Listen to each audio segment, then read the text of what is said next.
Last time on آخری معجزہ. آپ کے منہ کے اندر جو اوپر کا حصہ ہے نا، جو گمز اوپر کی ہیں، اس کو اصل میں خنوخ کہتے ہیں.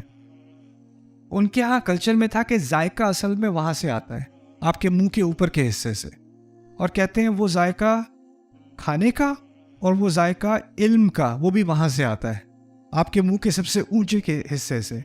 ان کا ایک عجیب فلسفہ تھا. تو جب وہ کسی کو اینوخ کہتے تھے تو کہتے تھے اس کا علم میں بہت اعلیٰ درجہ ہے، اس نے بہت کچھ پڑھا ہوا ہے، بہت اعلیٰ درجے کا ہے. قرآن نے ان کا یہ معنی کا، ان کے لفظ کے معنی کا استعمال کرتے ہوئے ان کا نام کیا بتایا ہے قرآن میں؟ ادریس. ادریس نکلا ہے درس سے. درس کہتے ہیں پڑھنے کو. اور ادریس جو بہت زیادہ علم رکھتا ہو، بہت اعلیٰ مقام ہو اس کا علم کی وجہ سے. وَاذْكُرْ فِي الْكِتَابِ إِدْرِيسَ إِنَّهُ كَانَ صِدِّيقًا نَبِيًّا وَرَفَعْنَاهُ مَكَانًا عَلِيًّا. ادریس کا ذکر کیجئے، وہ صدیق تھے، نبی تھے، اور ہم نے انہیں اونچا مقام دیا. اینوخ کے معنی ہیں کسی کو اونچا مقام دیا جانا اس کے علم کی وجہ سے. سبحان اللہ.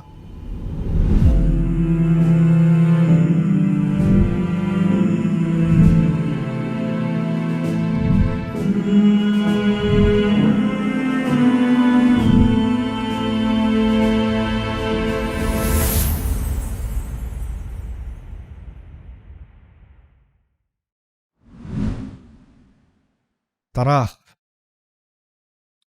قرآن نے ابراہیم علیہ السلام کے والد صاحب کا نام بتایا ہے آزر. بائبل میں ان کا نام آزر نہیں ہے، بائبل میں ان کا نام ہے تراخ. تراخ کا لفظ ہیبرو میں استعمال ہوتا ہے وہ بوجھ اٹھانے والا، بھاری بوجھ اٹھانے والا، اس کا نام ہوتا ہے تراخ.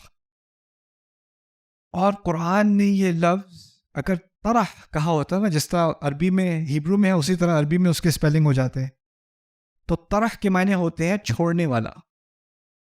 اطرحوہم، رائٹ، اطرح. لیکن پھر اس کے معنی، نام کے معنی بدل جاتے ہیں. تو اللہ نے ایک دوسرا لفظ استعمال کیا اس شخص کے لیے، اور کیا نام بتایا ہمیں؟ آزر. آزر نکلا ہے ازر سے. ازر اور وزر قریب المعنی ہے. قرآن میں ہے اشدد بہ ازری واشرکہ فی امری. اس کا تعلق ہے، وزر کہتے ہیں بوجھ کو، آزر بوجھ اٹھانے والا. بائبل میں اس نام کے معنی اصل میں اس زبان میں بوجھ اٹھانے والا، اور قرآن کا لفظ اس کا بھی بوجھ سے تعلق. اذ قال ابراہیم لابیہ آزر، ابراہیم علیہ السلام کا نام. وَإِذِ ابْتَلَىٰ إِبْرَاهِيمَ رَبُّهُ بِكَلِمَاتٍ فَأَتَمَّهُنَّ. اصل میں ابراہیم ہیبرو زبان میں اورامہم تھا. اورابہم، ABRAB ہم، تین الفاظ ہیں. ہیبرو میں رب کا لفظ جس طرح ہمارے ہاں ویسا نہیں ہے. اب ان کے ہاں بھی وہی ہے جو ہمارے ہاں ہے، والد، وہ ہے اب. جو رب ہے وہ لیڈر کے لیے استعمال ہوتا ہے، لیڈر کے لیے رب استعمال کرتے ہیں جو یا اور پھر اس کے بعد ہم ہے، ہم جیسے یہ ہیبرو کا لفظ ہے انسانیت کے لیے، لوگوں کے لیے. تو اس کا معنی نکلتا ہے بہت سارے لوگوں کا لیڈر یا ان کا باپ، انسانیت کا فادر، انسانیت کے والد. اللہ تعالیٰ کیا کہتے ہیں؟ انی جاعلک للناس اماما. ہم آپ کو انسانیت کے لیے، لوگوں کے لیے ایک لیڈر بنا رہے ہیں. سبحان اللہ. ایک کے ابھی یہ اگر کوئی ایک ہوتا، ایک نام ہوتا جس کے معنی قرآن میں ایکسیڈنٹلی مل گئے، ٹھیک ہے، دو، ٹھیک ہے، کوئنسیڈنس. ویسے کوئنسیڈنس کو اردو میں کیا کہتے ہیں؟ اتفاق. ہاں، اتفاق.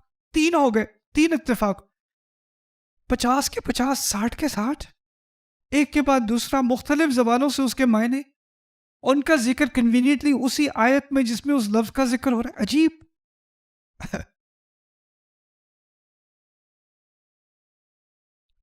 فرعون.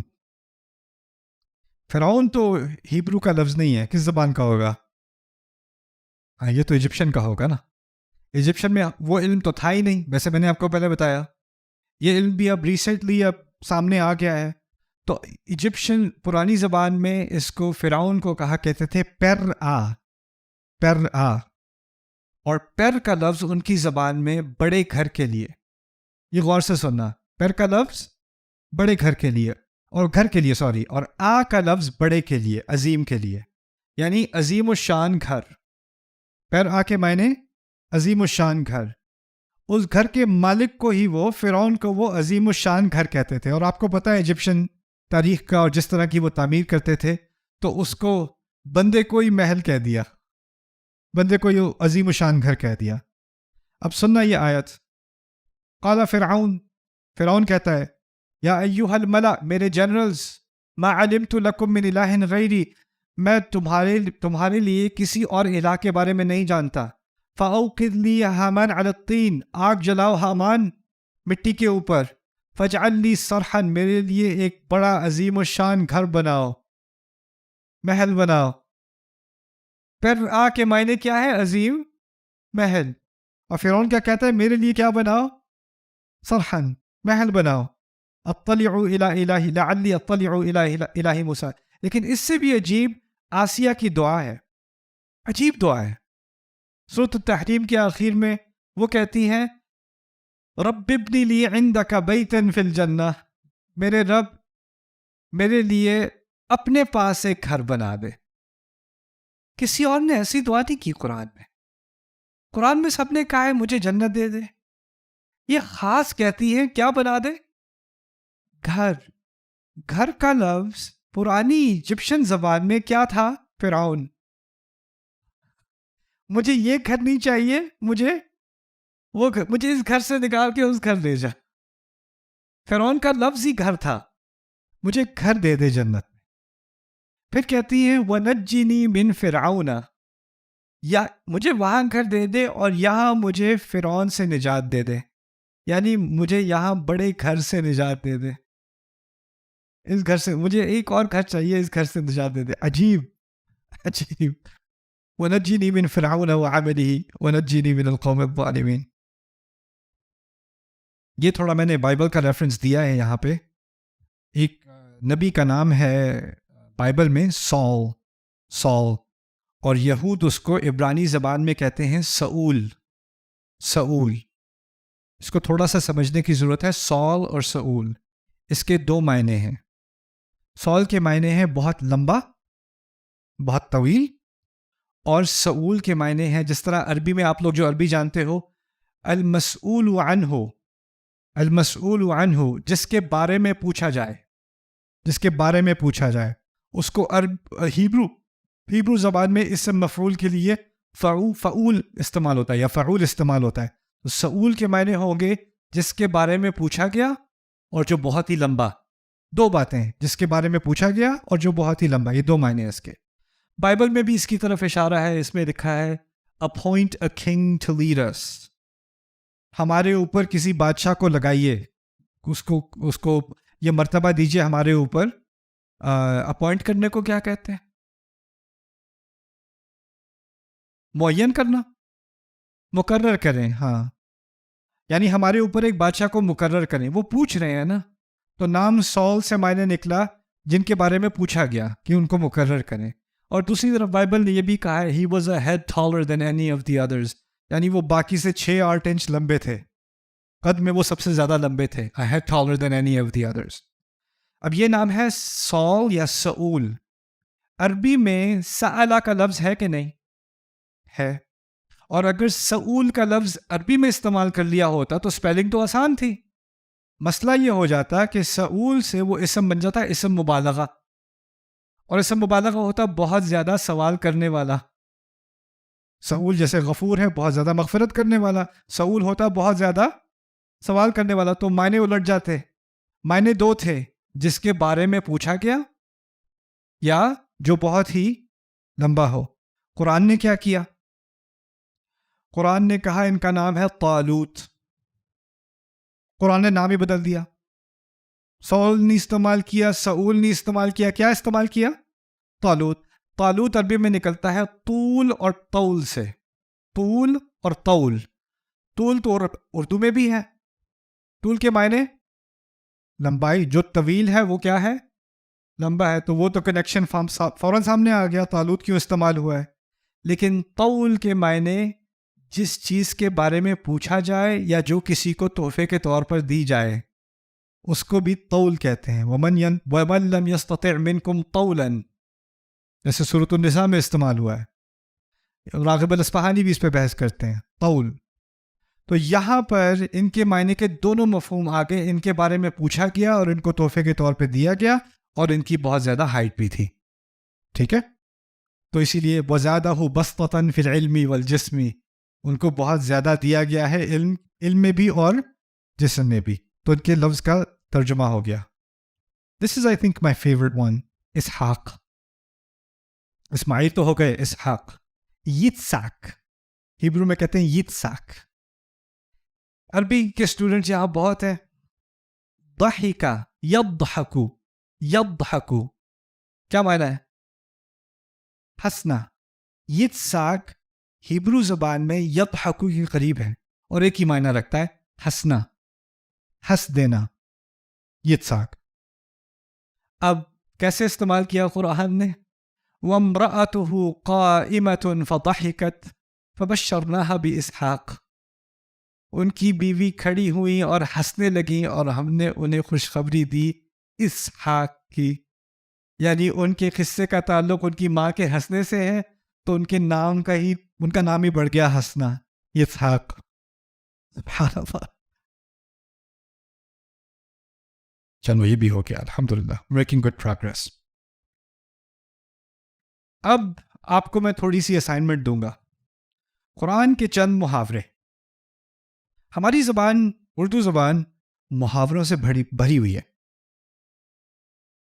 عربی میں بھی قرآن میں بھی اللہ تعالیٰ نے کچھ محاورے ہمیں دیے ہیں, اس کی کچھ تھوڑی سی سیمپلنگ میں آپ کو دے رہا ہوں. میں یہ دے اس لیے رہا ہوں کہ میں چاہتا ہوں کہ آپ اپنے روزمرہ کے کلام میں قرآن کے محاورے بھی استعمال کرنا شروع کر دیں. میری ماما کو بڑے مزے کے محاورے آتے ہیں اردو کے. کبھی کبھی وہ باتوں میں کہہ جاتی ہیں, پھر میں کہتا ہوں پھر سے کہیں, پھر میں نوٹ میں لکھتا ہوں, وہ یاد کرنے کی کوشش کرتا ہوں. ایک دفعہ ویسے کو بات کر رہے تھے کسی کے بارے میں, کہتی ہے ہاں بغل میں چھری منہ پہ رام رام. میں نے کہا what was that؟ پھر سے کہیں. پھر میں نے بیٹھ کے اس کو حفظ کیا, بغل میں چھری منہ پہ رام رام, بغل میں چھری منہ پہ رام. محاورے مزے کے ہوتے ہیں اردو میں, لیکن میں چاہتا ہوں کہ آپ لوگ سب قرآن کے کم از کم کچھ محاورے یاد کر لو. اور جس طرح بات میں کبھی ذہن میں فوراً محاورہ آ جاتا ہے نا, تو بات میں چاہتا ہوں آپ کو کیا آ جائے, قرآن کا محاورہ یاد آ جائے, وہ آپ اپنی باتوں میں استعمال کر لو. تو اس کا فائدہ کیا ہوگا؟ آپ کے لیے بھی اجر, کسی نے اللہ کی آیات بھی سن لی, حکمت بھی آ گئی, تذکیر بھی ہو گئی, بغیر کوئی لیکچر وغیرہ دیے. اس وہ کام بات میں ہی وہ محاورہ استعمال ہو گیا. ٹھیک ہے. محاوروں کا غلط استعمال بھی ہوتا ہے, اچھا بھی ہوتا ہے. جیسے ایجپٹ میں تو بہت ہی الٹا سیدھا استعمال ہوتا ہے, وہ عربی بولتے ہیں نا وہ لوگ, تو نائی کی دکان پہ لکھا ہوتا ہے نحن نقص علیک احسن القصص. قصاص کسے کہتے ہیں؟ کاٹنے کو. قرآن نے کہا ہم سب بہترین قصہ ہم تمہیں سناتے ہیں. تو اور قصص کٹ کرنے کو بھی کہتے ہیں. تو وہ نائی تو اپنی دکان پہ لکھا ہم تمہیں بہترین کٹ تو لگاتے ہیں. وہ غلط استعمال ہے قرآن کا, لیکن ہم صحیح کریں گے. لا ولا يحيق المكر السيء الا باهله. یہ ذرا لمبا ہے, پھر بھی بری تدبیر اس کے کرنے والوں کے سوا کسی کو نہیں گھیرتی. ترجمہ نہیں یاد کرنا, عربی یاد کر لینا. ولا يحيق المكر السيء الا باهله. یہ کیسی صورتحال میں یوز کریں گے, کس سچویشن میں یوز کریں گے؟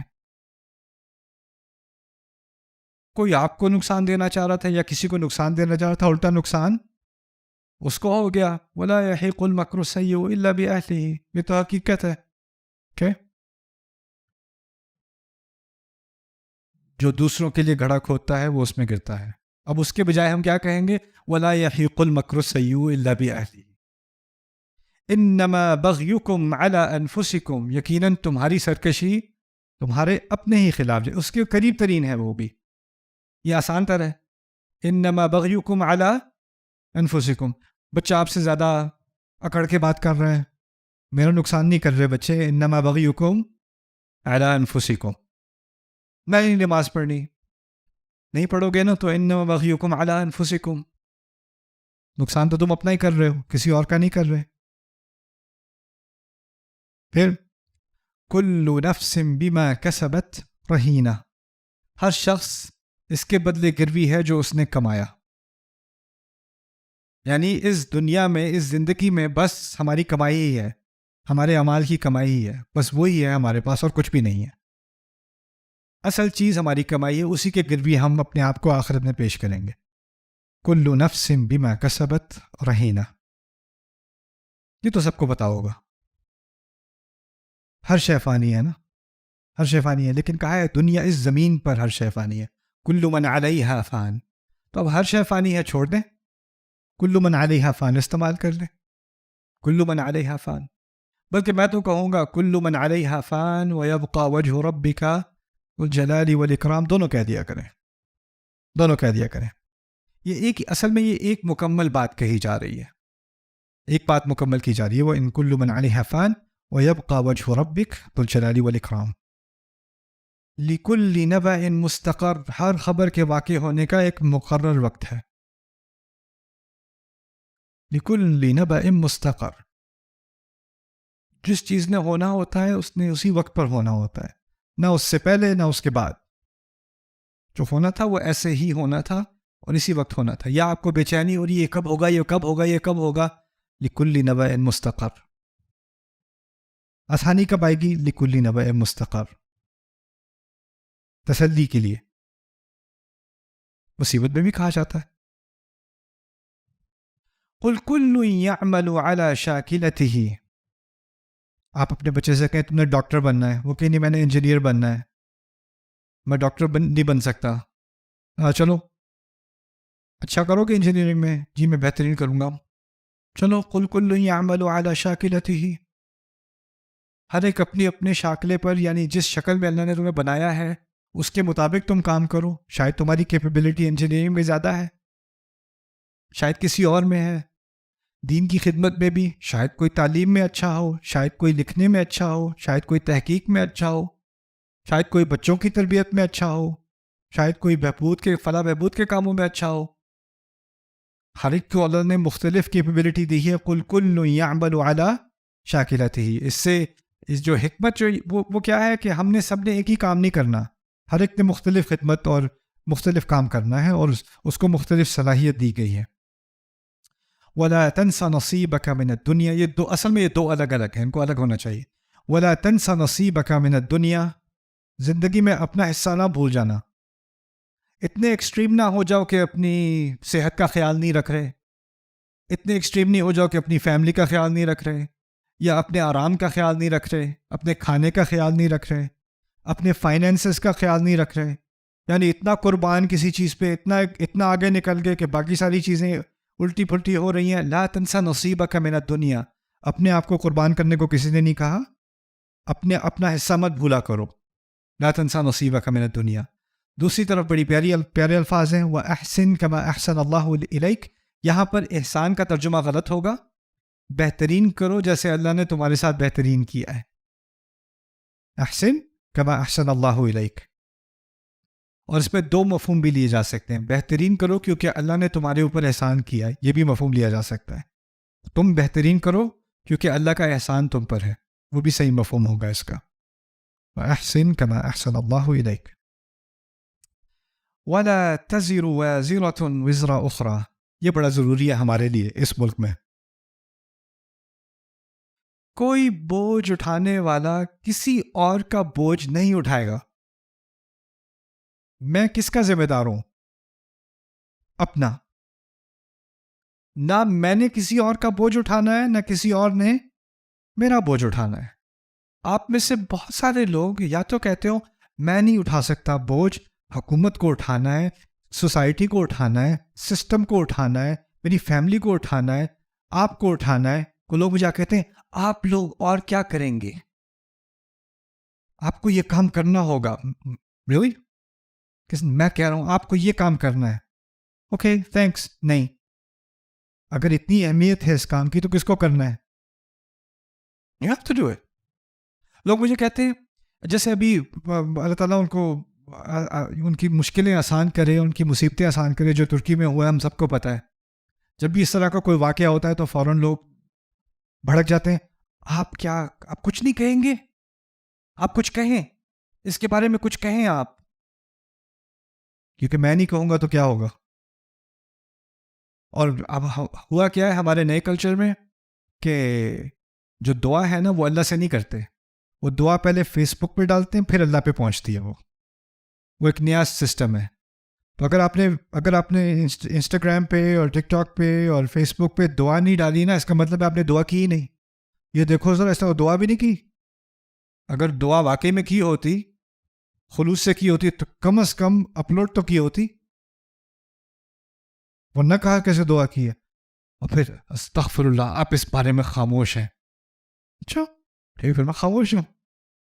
آپ یہ اور یہ کیوں ہے؟ آپ کچھ کہیں، اچھا میں کہہ بھی دوں یا میں نہ کہوں، اصل میں مدد کہاں سے آنی ہے؟ اللہ تعالیٰ سے آنی ہے. اور میں کچھ کہہ دوں تو چلو اچھا انہوں نے کچھ کہہ دیا، تسلی ہو گئی. اب یہ سمت کا صحیح حصہ ہے. اور ہمیں کیا نیا شوق ہو گیا کہ بس ہم نے ایک چیز پوسٹ کر دی، ہم پہ سے بوجھ اتر گیا. اب تو اتنا ہلکا بوجھ ہو گیا کہ لوگ لکھ دیتے ہیں میں آپ کے لیے بہت دعا کر رہا ہوں. دعا کرنی نہیں ہے، بس لکھنا ہے. وہ لکھ دیا، وہ بھی دعا کے اس کا ایکول ہے. وہ لا تزر وازرۃ وزر اخرى، کوئی کسی کا بوجھ نہیں اتارے گا. دوسری طرف ایک اور ایکسٹریم ہے، وہ بھی ہماری سوسائٹی میں بڑا زبردست ہے. سب کا بوجھ تم نے کیوں اٹھایا ہوا ہے؟ سب کا بوجھ اٹھائے ہوئے ہو. میرے فادر کہہ رہے ہیں کہ میں یہاں پہ شادی کر لوں، لیکن میں نہیں کرنا چاہتی، تو میں نہیں کہہ دوں؟ کہہ دو، لیکن پھر ان کی فیلنگز ہرٹ ہو جائیں گی، تو نہ کہو لیکن میں نہیں کرنا چاہتی. okay. ان کی فیلنگز کے لیے تم شادی کرو گی؟ اگلے تمہاری زندگی کے 50-70 سال ان کی فیلنگ کی وجہ سے. اور اگر کچھ شادی میں خراب ہوا اور تم ڈپریس ہوئی اور بعد میں آئی، تو تمہارے وہی فادر کہیں گے میں نے کب کہا تھا کرو، میں نے کہا تھا بیٹا تمہاری مرضی ہے، لیکن آپ کی فیلنگ، کیونکہ آپ ان کی فیلنگ کا بوجھ اٹھانا چاہ رہے ہو نا. اللہ تعالیٰ نے وہ بوجھ آپ کے اوپر ڈالا ہے. جس چیز کا تمہیں حق دیا ہے وہ تمہیں حق دیا ہے، ہاں کرنے کا حق دیا اور نہ کرنے کا حق دیا ہے. وہ کسی اور کا بوجھ جو اللہ نے نہیں ڈالا تمہارے اوپر، وہ تم اپنے اوپر کیوں ڈال رہے؟ اور جب یہ ہوتا ہے سوسائٹی میں، تو پھر اس سوسائٹی میں بہت بڑی بڑی بیماریاں آتی ہیں، بہت بڑی بیماریاں. لوگ شادیاں کر بیٹھتے ہیں جس میں وہ ہونا نہیں چاہتے، پھر ان کی فیملی لائف ایسی ہوتی ہے جس میں وہ کبھی خوش نہیں ہوتے. جب وہ خوش نہیں ہوتے تو ان کی جو ناخوشی ہوتی ہے اور جو ان کی ڈپریشن ہوتی ہے وہ ان تک نہیں رہتی، ان کی اولاد میں جاتی ہے. جب وہ ان کی اولاد میں جاتی ہے تو پھر وہ اگلی جنریشن میں جاتی ہے. اور ایسی اولاد جو ہمیشہ ڈپریشن کا شکار ہو اور والدین کے کانفلکٹ کا شکار ہو اور یہ نیگیٹیوٹی کا شکار ہو، وہ کہاں اس قوم کو ترقی پہ لے کے جائے گی؟ وہ بچہ ہی ڈپریشن میں بڑا ہوا ہے، اس کی ساری تربیت ہی ڈپریشن میں ہوئی ہے، وہ کہاں سے ترقی کرے گا؟ کیا انوویٹ کرے گا وہ؟ اور پھر اس کو ماں کو اتنی ڈپریشن ہے کہ جب بچی کی باری آئے گی، یہ تو سب کے ساتھ ہوتا ہے بیٹا، ہاں ہمارے ساتھ بھی یہی ہوا تھا، بیٹے کو بھی بیٹی کو بھی اس طرح. ہمیں تو قید کی ضرورت ہی نہیں ہے سوسائٹی میں، کوئی پنجرے بنانے کی. ہم نے سائیکولوجیکل پنجرے بنائے ہوئے ہیں، وہی کافی ہمارے لیے چل رہے ہیں. اللہ تزر وازرۃ وزر اخرى، اگر تم کسی اور کا بوجھ کوئی شخص نہیں اٹھائے گا قیامت کے دن، ابھی بھی نہیں. آپ نہیں کنٹرول کر سکتے کسی اور کی خوشی کو، کبھی بھی نہیں کر سکتے. اور آپ ساری زندگی کسی کو خوش کرنے کی کوشش کرتے رہو، آخر میں جا کے آپ سرپرائز ہو کے وہ کیا کہیں گے؟ تم نے کیا میرے لیے؟ تم نے کیا کیا میرے لیے؟ اللہ کو راضی کرنا بہت آسان ہے، انسان کو راضی کرنا بہت مشکل ہے. اسی لیے اللہ نے یہ بوجھ ہی ہٹا دیا ہمارے اوپر سے اس چھوٹی سی تعبیر میں. اس کا تو بہت استعمال کرنا چاہیے.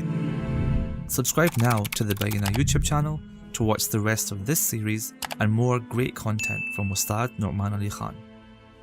Coming up next time on Akhari Mo'jza. کل حزب بما لدیہم فرحون، یہ تو پاکستان میں ضروری نہیں ہے میرا خیال، آپ کے لیے نہیں. ہر جماعت جو اس کے پاس ہے اس میں خوش ہے. وہ ہر گروہ جو چیز اس کے پاس ہے وہ اسی میں پورے خوش ہیں. کل حزب بما لدیہم فرحون، یہ بہت بڑی حقیقت ہے. یہاں نہیں ہوتا یہ کہیں اور ہوتا ہوگا بنگلہ دیش وغیرہ میں، یہاں تو الحمدللہ ہم ایک امت ہیں. لیکن یہ جو بیچارے اس مرض کے شکار ہیں ان کے ساتھ پتہ ہے کیا ہوتا ہے؟ وہ ایک گروہ میں ہوتے ہیں اور ان کو لگتا ہے کہ یہی صحیح ہے اور باقی سارے بیچارے بیکار نکمے لوگ ہیں. کاش کہ ان کو بھی عقل آ جاتی اور وہ بھی ہمیں جوائن کر سکتے. لیکن جب تک وہ جوائن نہیں کرتے تو یا تو ہمیں ان پہ ترس آنا چاہیے یا ان کی پوری طرح مخالفت کرنی چاہیے. لیکن ہم ان کی کسی بات کو سننے کو بالکل بھی تیار نہیں ہیں، کیونکہ ہمارے پاس جو ہے ہم اسی میں کیا ہے، خوش ہیں، خوش ہیں ہم.